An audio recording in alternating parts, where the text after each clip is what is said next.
My name is David, and I live in Denver, Colorado. For 14 years, I thought I had everything a man could want: a beautiful wife, two kids I adored, and a home filled with laughter. I worked hard as a systems engineer, often pulling overtime just to give my family the life I thought they deserved. I was the lucky guy, or so I believed. That illusion shattered on a cold Thursday night. I had come home late from work. The snow outside was relentless, and my boss had dumped a surprise audit on us. I parked quietly, hoping not to wake anyone. But as I walked past the hallway toward the kitchen, I heard my wife's voice. She was on the phone, her tone low but not low enough. She was talking to her mother. I froze. Then I heard the words that tore through me like a blade. "Mom, those kids aren't even his. They're Daniel's. Can you believe David still doesn't know? He actually thinks they're his. The fool. They don't even look like him." My heart stopped. My stomach twisted. I felt like I'd been punched, but I stood still, gripping the wall as if it was the only thing keeping me upright. Daniel. Her old friend from work.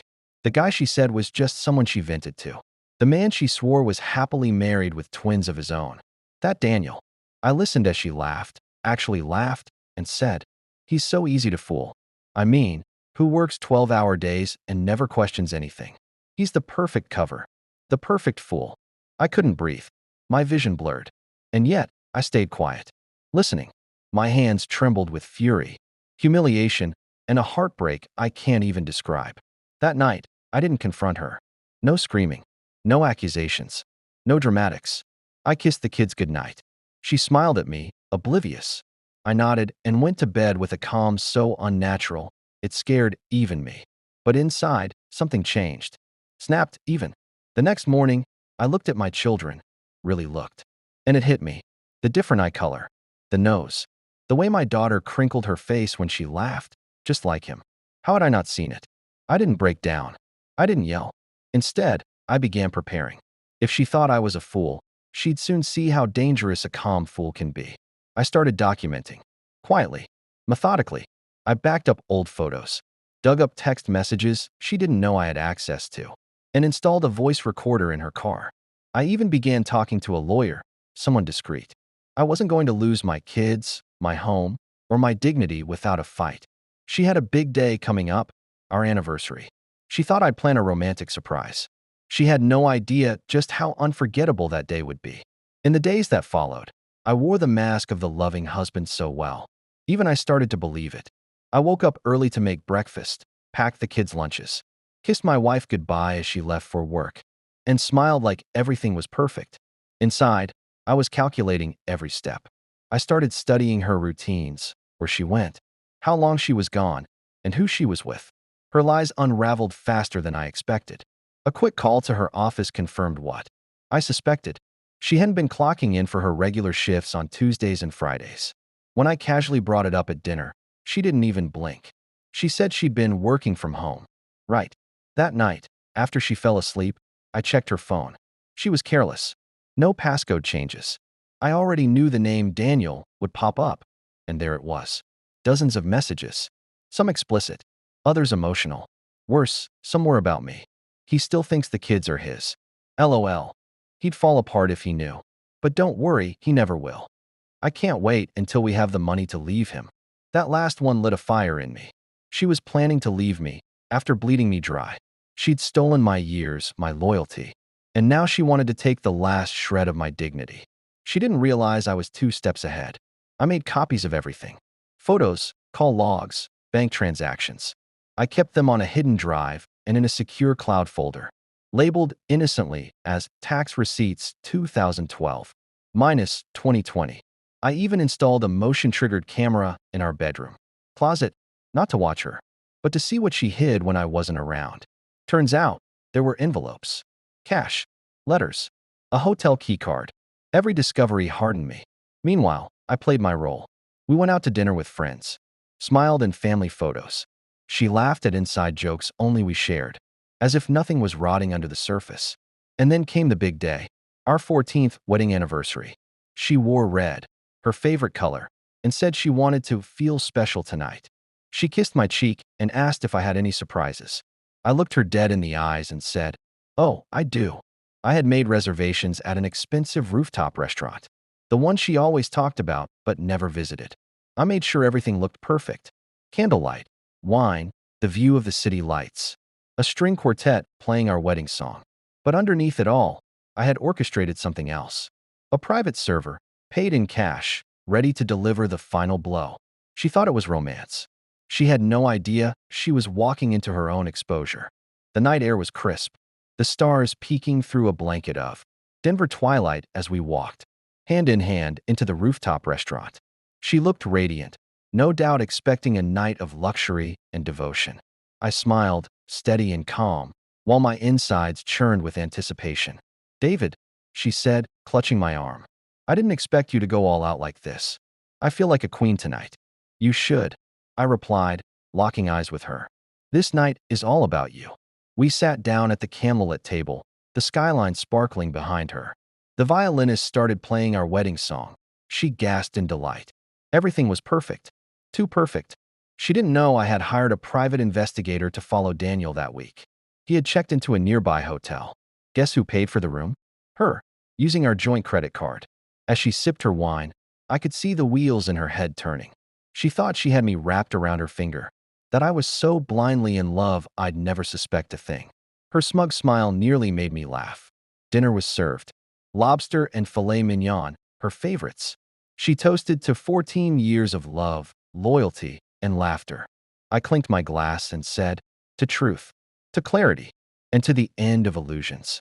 She raised an eyebrow but laughed it off, brushing my words aside. Then came dessert, the moment I had prepared so meticulously. The server arrived with a silver platter. On it was a folder. She looked confused. "What's this?"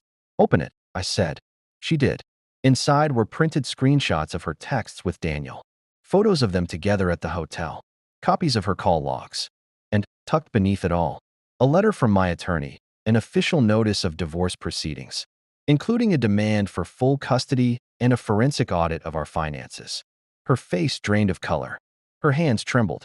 "David, what is this?" she whispered. "Oh," I said casually, "just a little anniversary scrapbook. You know, reminders of all the beautiful lies you built our marriage on." She started to stammer, looking around in a panic. "Let's talk about this at home. Not here, please." "I think here is perfect," I said, lowering my voice. "You see, I wanted you to feel special tonight, just like you made me feel, like a fool for 14 years. Now it's your turn." Tears welled in her eyes. She tried to reach across the table. "David, I didn't mean." "I know exactly what you meant." I cut her off. "I heard the call with your mother. I know about Daniel. I know the kids aren't mine.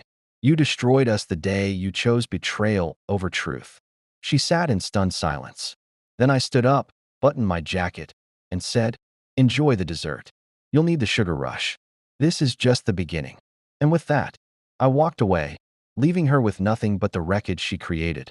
I didn't go home that night.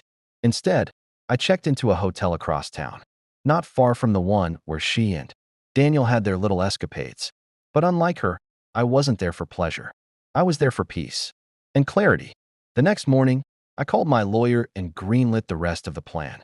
I had already secretly arranged for DNA testing, swabs, taken from our children's toothbrushes. My own sample sent in weeks ago. It had been gnawing at me ever since I heard her say, "He actually thinks those kids are his." The results came in that afternoon.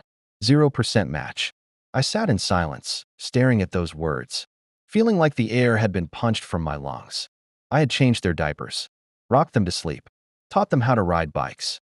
And none of it had been biologically mine. But even through the numbness, I didn't blame the kids. They were innocent. They called me dad.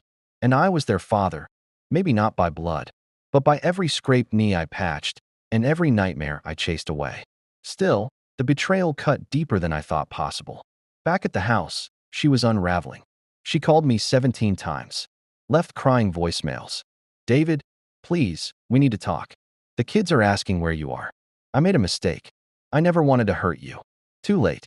I filed for an emergency custody hearing, not because I wanted revenge, but because those kids deserved stability. They didn't ask to be born into a lie. My lawyer assured me that with all the evidence, the infidelity, the deception, the emotional manipulation, the judge would be on my side. And he was. We stood in court days later. She looked nothing like the confident woman from our anniversary dinner.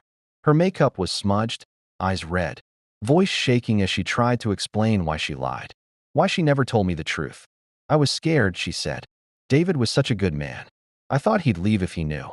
The judge cut her off. And instead, you trapped him in a false marriage for 14 years. She couldn't answer.